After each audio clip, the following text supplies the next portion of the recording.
Coming up on Focal Point. It's Rivalry Week, and the MSU Marching Band has been holding down the fort here at the Sparty statue in case they get any unwelcome visitors. I'm Shelby Sacco, and coming up next, I'll tell you what's going on at the Capitol. An MSU student was fatally shot in East Lansing last week, and the investigation continues. We'll have more on that developing story. Focal Point starts now. Welcome to Focal Point. We start with a heartbreaking story. I'm Shelby Sacco.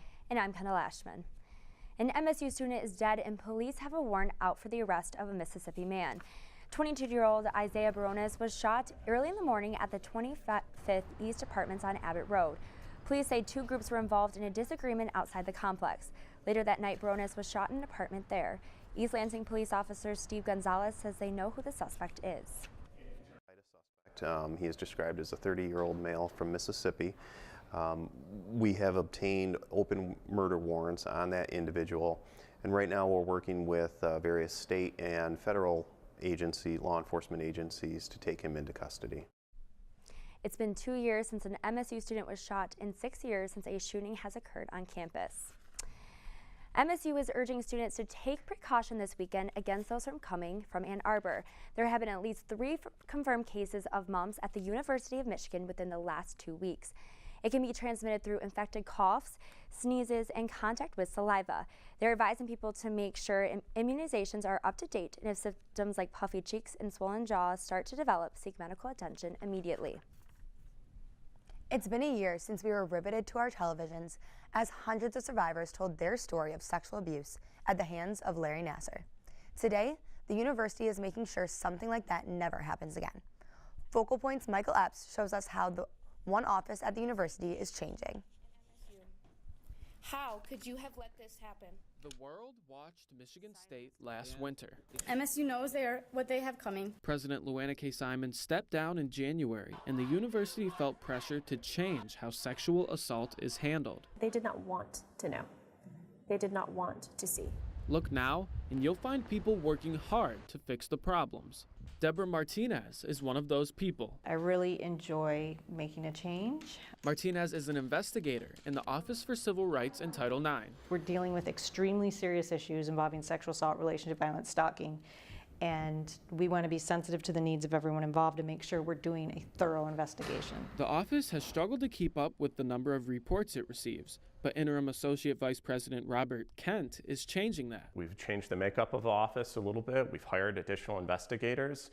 We have additional investigators externally. 2 years ago, the office brought in 718 reports, but last year, almost 1,200. And if you look deeper at those numbers, you'll see that after the Nassar testimony in January, through the growth of the Me Too movement in the spring, the office received 783 reports. That's more than the entire previous year. So Kent says there's a connection. These numbers don't represent to me something that wasn't happening before. It's just that people are now feeling empowered and comfortable coming forward, being able to speak up, and we can help them. And Martinez says that finally the culture is changing here. Michigan State now is being a place where we're telling people, talk about it.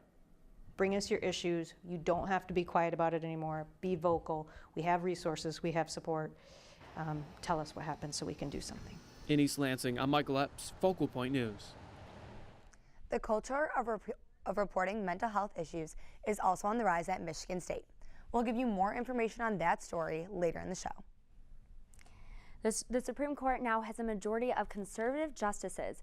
Brett Kavanaugh was recently confirmed to the nation's highest court despite facing multiple sexual assault allegations. Andrew Burkle joins us now from the newsroom with local reaction to that appointment. Law students, it's still a hot issue. In fact, the group gathered to have their own debate on the subject. The Senate confirmation process was contentious and emotional. That process is over. Brett Kavanaugh was sworn into the Supreme Court 2 weeks ago. And this isn't just another job at McDonald's. As a law student, this is the most important job in the country. The issue of sexual assault has been national news lately, and during the confirmation process of Supreme Court nominee Brett Kavanaugh, it was at the forefront once again. The MSU Federalist Society hosted a panel discussion called Cavanay or Cavalier at the MSU College of Law. So we try to bring engaging speakers on engaging topics, and that's what I think we did here today. The event was designed to spark conversation. I honestly thought it was very interesting that we had screaming matches going on in a Senate Judiciary Review hearing. Being a female, I feel like I have to support women who come out with stories, and I'm proud of them for sharing things that they've been through. This confirmation process has become a national disgrace. The Kavanaugh hearings were unique. Sexual assault survivors around the country who are clearly bothered by many things. Does anybody feel like this is a good culmination, solution? Law professor Josh Blackman thought the hearing process was dysfunctional. You know, I don't think it was fair for anyone. This sort of allegation should have been investigated during the normal process by the FBI in advance. The allegation was not leaked until a week before the vote. In East Lansing, I'm Andrew Burkle, Focal Point News. The MSU Federalist Society hosts similar events throughout the semester. You can check out their Facebook page for more information. Election Day is Tuesday, November 6th. Some are calling this the most important midterm election in decades. But do young people feel the same? Will they turn out to vote? The Democrats hope to flip the House. The Republicans currently hold the majority in both the House and the House of Representatives and the Senate. Voter turnout usually is low in non-presidential election years. A high midterm turnout genuinely is bad for news for the president's party. On the last day of voter registration, MSU student James Hurley helped students sign up. It's just a good first step towards being a good civic individual. Being a part of your community is kind of a good sign that you care about the world around you, and this is a very good first step. Again, we're not trying to tell you to vote. That's always an option up to you, but just being able to shows that you have the interest and the desire to be a part of your community. James Hurley signed students up until the last possible second, taking the time to make a change in something he is so passionate about. Last week, top scientists issued a huge wake-up call. The authors of the landmark report by the UN Intergovernmental Panel on Climate Change say urgent changes need to be made. The world's leading climate experts warn that we have a dozen years to keep warming to 1.5 degrees. Even a half-degree increase could drastically worsen droughts, floods, and extreme temperatures for hundreds of millions of people. I don't want to give trillions and trillions of dollars. I don't want to lose millions and millions of jobs. I don't want to be put at a disadvantage. The Hurricane Michael death toll has reached 33. Some scientists blame the storm's intensity on global warming. The concern doesn't end on the coast. It stretches all the way to Michigan. A recent study explores how climate change might affect growing corn, Michigan's largest crop. It's a pure coincidence for science. Hurricane Michael slamming into the Florida Panhandle just 2 days after the UN released a hefty document on climate change. Every bit of warming matters. The UN warning that temperatures cannot exceed 1.5 degrees Celsius within the next decade. The climate's not changing because the planet's evolving. The climate's changing because humans are messing with it. MSU professor Robert Draw studies natural disasters along with human altercations. We've become so integrated, so powerful, so influential that we're changing the course of our planet, the natural course of our planet.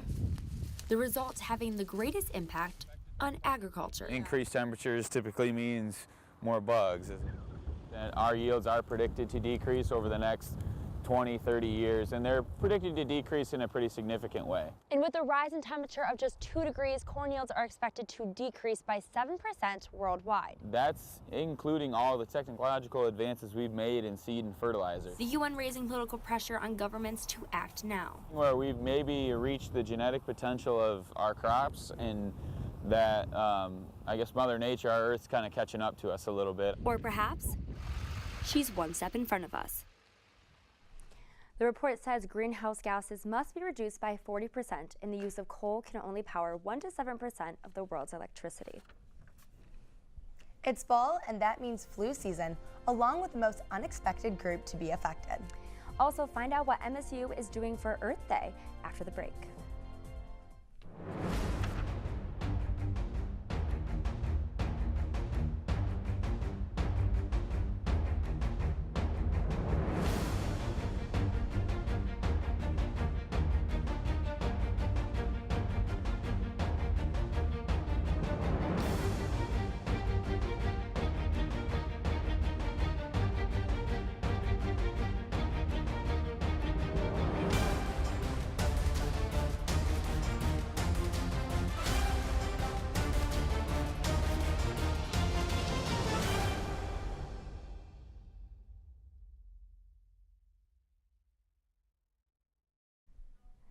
Welcome back.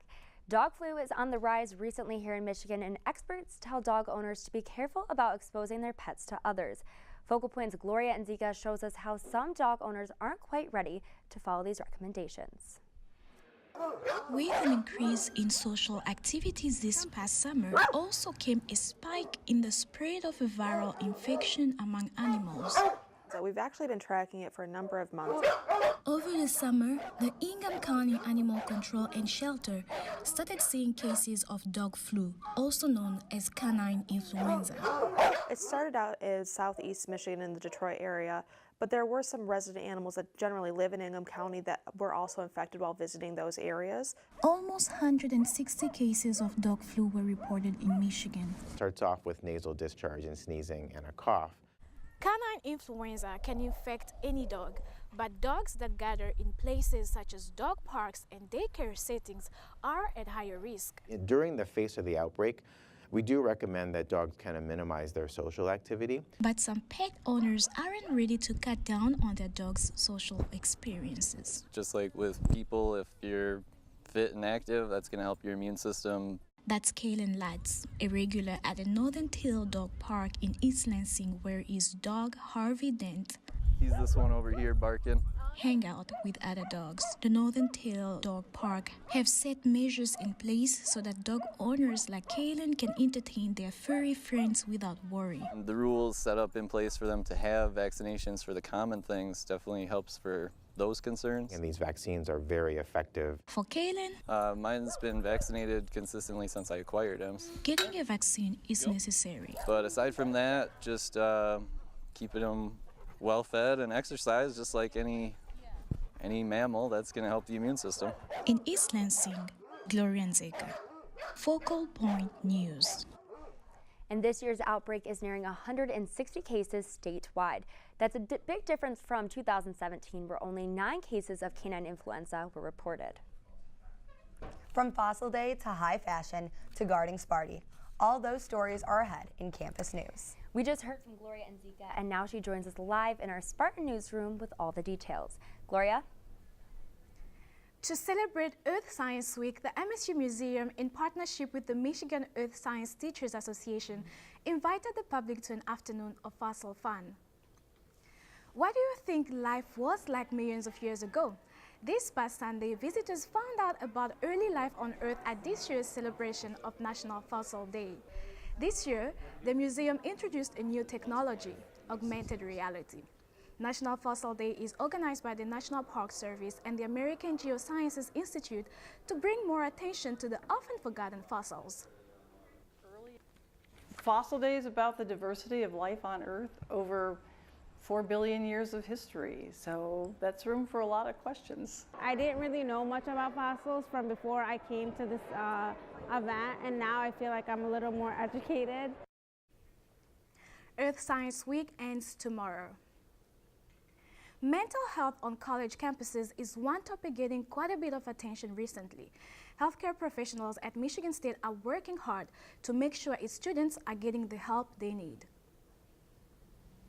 Michigan State is working hard to curb the mental health issues that are swarming college campuses. That's not necessarily unique to MSU's campus. That seems to be a nationwide trend. Due to an increased demand for mental health resources, the university opened a second counseling and psychiatric services location, also known as CAPS, in the Union. I think it's a great idea for MSU campus to provide more resources to students. Senior Janice Mendoza knows how important an office is at this location. So I know for things such as the counseling center, students would have to wait for months at a time to actually get thorough follow-up appointments. The Union location opened on October 1st, and Dr. Mark Petishnak is in charge of making sure it's up to par. He's doing this by ensuring that the office is fully staffed and ready to help students. We have several psychologists, some counselors, a psychiatrist, and soon to be another psychiatric nurse practitioner and some more counselors.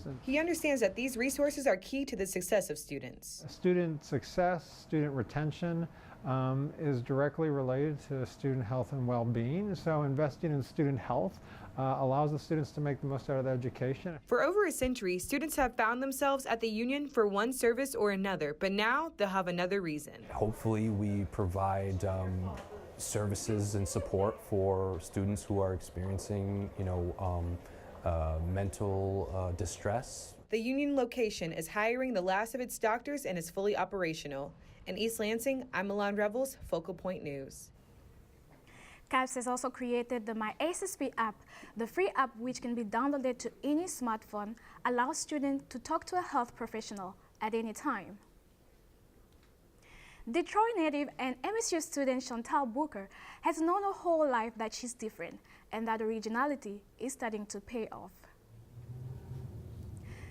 The Michigan State senior has always seen herself as creative, so it's no surprise she landed in the Big Apple for this year's New York Fashion Week. Booker's dress was chosen over hundreds of submissions. Her design, inspired by Michigan State's diversity and strength, won her an opportunity to work among some of the well-known names in fashion and allowed her to showcase her skills on a national platform. So the way I showcased that in my fashion design, I made a whole bunch of, I made Spartan Block S stamps, and I used different skin tone colors to represent each member of the community, and that we're all different. Spending the week in New York allowed her to expand her fashion network and build relationships with the 20 other students selected from across the country. Booker says New York Fashion Week was the opportunity of a lifetime and one she'll never forget. It may be considered the most important job during Rivalry Week, and an exhausting one. The MSU marching band safeguards the Sparty statue all week long, leading up to the big game.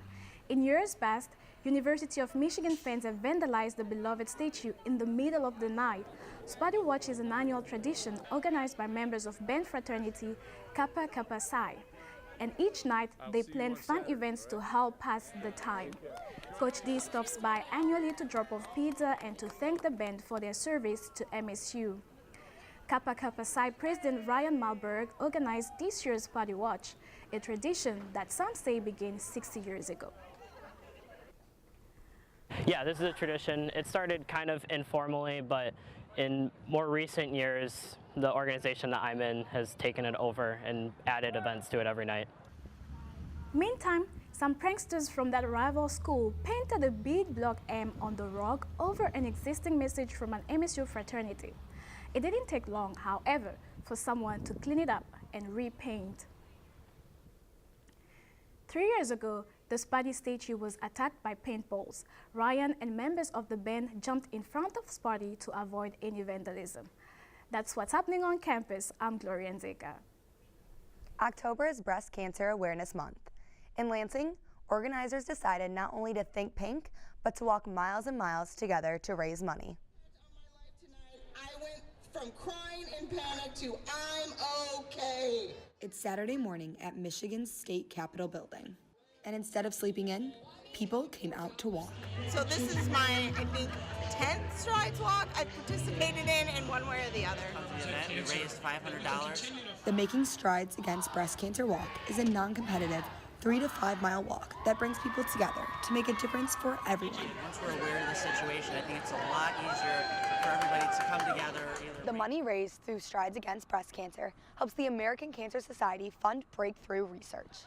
For Katie Jones, what started as volunteering turned into a mission. I'm a senior manager for community development at the American Cancer Society, which means I get to work with thousands of volunteers across the mid-Michigan, Lansing, and Flint markets. From the opening ceremony to the post-walk entertainment, the event was a celebration of survivors and an opportunity to remember loved ones lost. Why people should invest their time and talents and money with the American Cancer Society for events like Making Strides Relay, other events, is because you're going to be partnering with us as we attack cancer from every angle, so no one fights cancer like we do. The event provided free information and support that can help people reduce their risk for breast cancer or find it early when it is most treatable. We use our power of advocacy, research, but also patient services and support So for those that haven't been diagnosed, are currently diagnosed, and then we continue their support after their treatment has ended. The American Cancer Society relies on donors and volunteers. If you couldn't make the walk, don't worry. There are many other ways you can help. The ACS offers many other events and opportunities year-round. The state has been buzzing all week long as we get closer to Saturday's big game. That's right, Michigan comes into town in time for the battle for the Paul Bunyan Trophy. Michael Epps joined us at the sports desk for the latest. Yep, the big game coming up this weekend got a whole lot bigger after the Spartans' monster win last week. I'll have that story and more coming up in sports.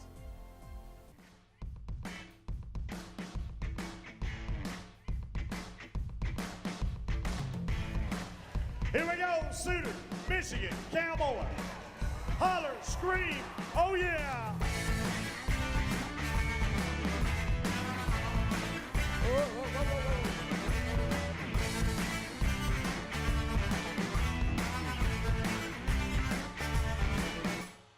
My class, live event production for broadcast, is doing full coverage of 2017 Spartan Stampede. Ready, lose it. Ready for it, take 4. We're here at the MSU Pavilion setting up a 6-camera system tonight, actually, to cover a 2-hour show run by the MSU Rodeo Club with an audience of around 2,000 people. Ready, 3, take 3. Ready, 1, take 1.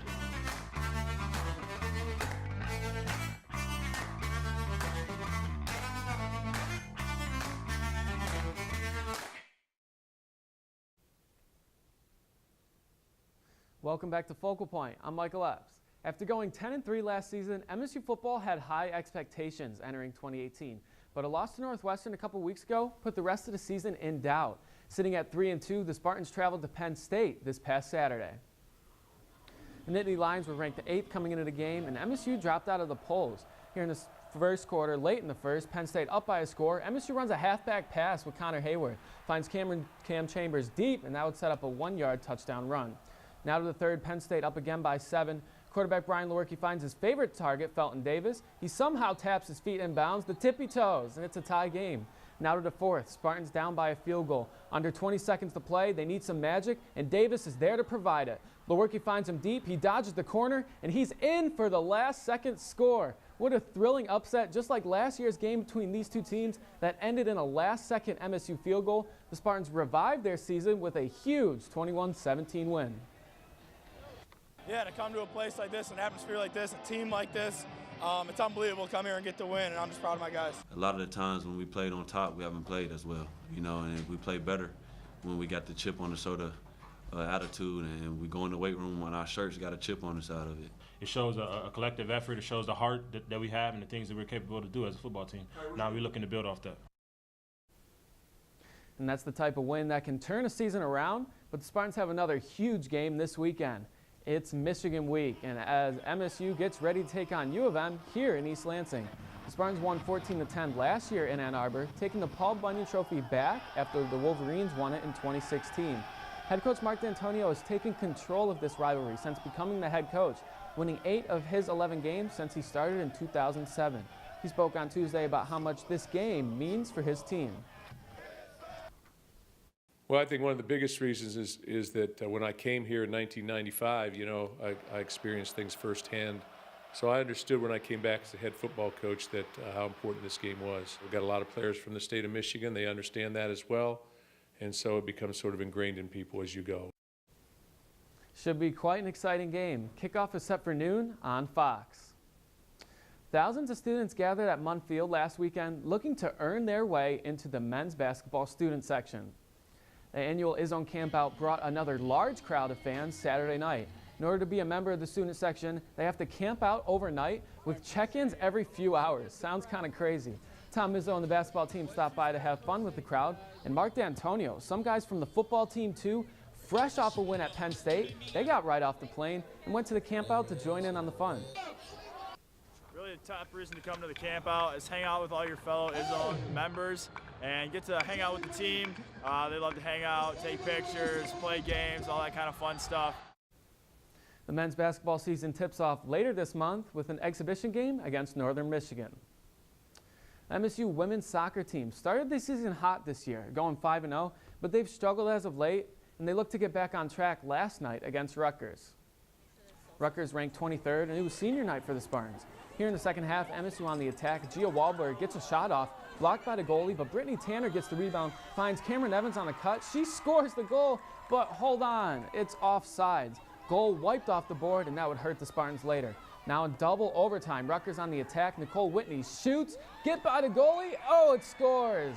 Tough ending for the Spartans on senior night. They dropped this one in double overtime to the Scarlet Knights, 1-0.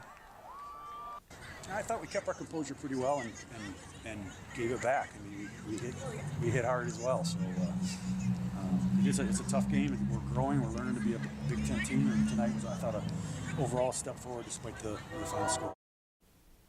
It's a tough loss, but MSU will look to take on Michigan, bounce back on Sunday in Ann Arbor. MSU hockey got the regular season started this past weekend. They split a 2-game set with Northern Michigan. They won Friday and dropped Saturday's game. Head coach Dan Cole talked on Tuesday about the excitement of getting back at it. We got underway last week with a regular season, which was exciting, and you know, to get some real games, things that count, always makes a difference. I thought our guys, they did a nice job. There's things we've been working on, things we've been trying to improve on. The team gets the weekend off, and then they travel to Cornell for a 2-game set. That's what's happening in sports. I'm Michael Epps. Thank you, Michael. It's been a hot week in Hollywood. From breakups to new beginnings, Tiara Riddick has got the scoop. That's right, Shelby. This week in entertainment, we've witnessed everything from breakups, baby announcements, and a prolonged feud explained. Making the switch to couple news, Ariana Grande and Pete Davidson have called it quits, and it seems like it's pretty serious this time. News broke of the newly engaged couple calling everything off on Monday after rumors that Davidson allegedly sent intimate photos of him and the singer to Grande's now deceased ex, rapper Mac Miller, who died earlier last month of an apparent drug overdose. TMZ reports Grande learned the news from one of Miller's relatives. On to some happier couple news. There is a new royal baby on the way. The Duke and Duchess of Sussex, Meghan Markle, and Prince Harry are expecting their first child together next spring. The news broke earlier this week, but pregnancy rumors have been circulating. Suspicions arose when the Duchess wore a loose-fitting coat to a family wedding last week. The couple tied the knot back in May. 2 drama films hit theaters tonight that critics say you won't want to miss. Focal Point's Gretchen Neruzzi gives us this week's Movie Minute. Man, you coming at me for my music, but you listen to this old stuff. Old stuff? What? You better get up out of here with all that. Pocket's the truth. New in theaters today is The Hate You Get. High school student Star Carter finds herself battling 2 different lifestyles. The poor neighborhood she lives in and the rich high school she goes to. World. So when I'm here, I'm Star version 2. Yo, those kids are lit. Witnessing the fatal shooting of her childhood best friend by police, Star finds her voice and stands up for what is right. What did you do? You know what they call trees in a forest fire? Also new in theaters today is Wildlife, which is about 14-year-old Joe, who was forced into adulthood when his father, Jerry, played by Jake Gyllenhaal, loses his job as a professional golfer, in which he decides to join a firefighting team to fight the raging forest fires close to the Canadian border. You understand? That's all for your Movie Minute. For Focal Point News, I'm Gretchen Neruzzi. That's your entertainment news this week. I'm Tiara Riddick. Kendall, Shelby, back to you at the desk. That's all for this week's Focal Point. I'm Shelby Sacco. And I'm Kendall Ashman. Let's listen to the Sparching Marching Band as we get ready for game day. See you next week. Go Green. Go White.